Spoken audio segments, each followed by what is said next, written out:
Kaya ng San Isidro, dumarating ang umaga na parang biyaya, mainit, payapa, at puno ng pag-asa. Para kay Miguel, ang pag-asa ay parang araw. Kahit gaano kahaba ang dilim, siguradong sisikat muli. Anak, kape muna. Mahaba pa ang araw mo.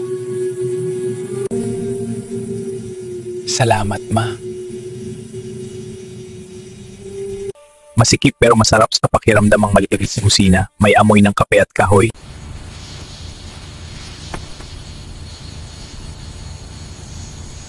Hindi lang basta umagang araw na ito para kay Miguel. Ito ang simula ng landas patungo sa matagal na niyang pinapangarap. Uy, maaga ka ngayon na.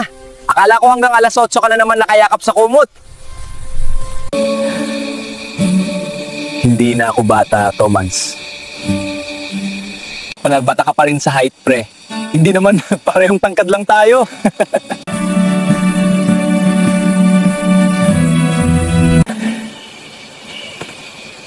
Tuloy na ba talaga yung training sa Maynila? Oo, Thomas, tuloy na. Baka mamiss ka namin dito, kahit ako. Lalo na ako.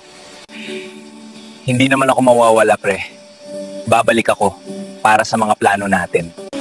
Alam ko, at kahit anong mangyari, proud ako sa'yo, Miguel. Anak, hindi ang simula ang nagtatakda ng buhay mo. Ang mahalaga kung paano ka babangon. Hindi kita pipigilan. Pero aminin ko, malulungkot talaga kami pag umalis ka. Hindi ako aalis para iwan kayo. Aalis ako para makabalik ng mas may maipagmamalaki. Oh, Miguel, naunawaan kita. Para sa pamilya, para sa pangarap, para sa kinabukasan, pre.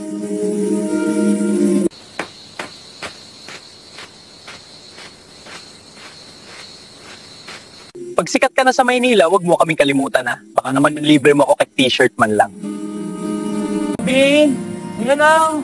Pag nakaangat ako, bibigyan pa kita ng sapatos.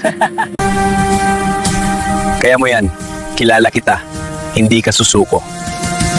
Salamat, Tomas, sa lahat, hapre.